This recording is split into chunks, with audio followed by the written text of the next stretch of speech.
So as of 2020, school shootings is a major issue in the U.S. In every single month dating from before the year of 2000, there has been at least one school shooting in the U.S. Now, I meant to write every month. Kids become traumatized by the experience of just having a shooter in their school. Kids are even shot at sometimes.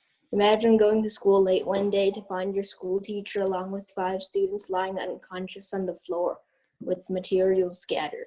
If we don't find a real solution to school shootings, shootings will keep on happening. Families will continue living in constant fear of being attacked the next day at school. This is not what we want in the U.S. The U.S. is a great country, and being a citizen should be a privilege, not a burden and fear. School shootings is a huge problem right now because there is no very practical, actionable solution to it. For example, if you were going to hire guards to guard the school at all entrances, the shooters, they could just find a different way in, like fly in, or they could, and to have the guards, there also have to be people to be the guards, and it would cost money to hire the guards, so that would mean heavier taxes, which is not what anyone wants. And then, like, if we were going to take away all firearms, we can't really do that because, well, the military still needs them. And then, yeah, you can't just take all firearms away.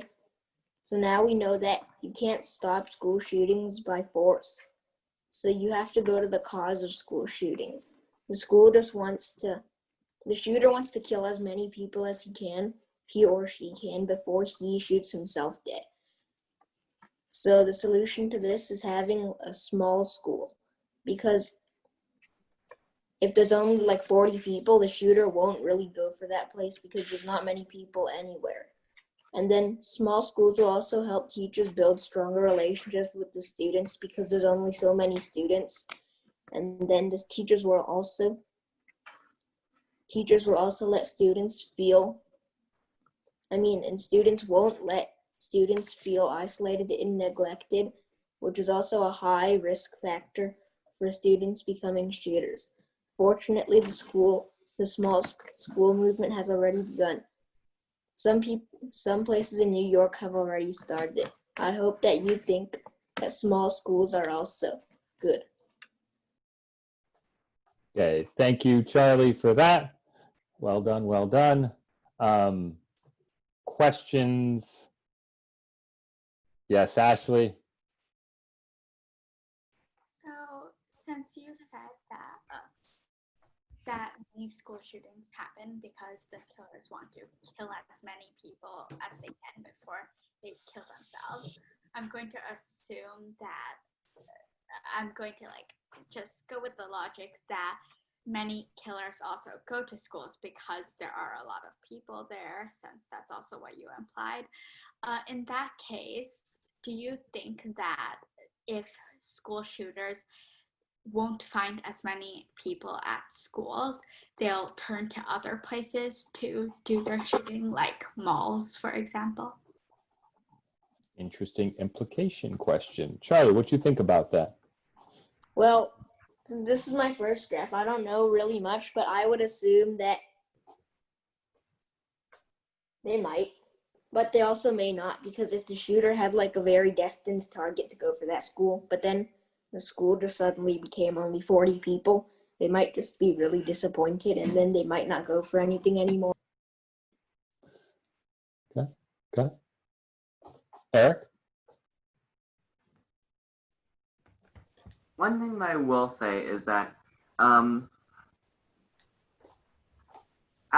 wonder how do you think the relations will go together? Because I know from personal experience that simply being around people, aka me being the annoying person I am, and me being around people who used to hate me and now for some reason are friends with me because I sat next to them for some reason, have actually helped. I wonder how do you expect this to play out with people who like genuinely dislike or hate each other? Or do you think it might be the same case? So how will their relationships get better, or do you think that might actually not get better? Charlie, what do you think about that? I think that relationships would get better because in many cases, like I've had an enemy before. It was in 4th grade, but then we somehow became friends. Like, but because we were sitting next to each other for a long time. Okay. So also similar experience.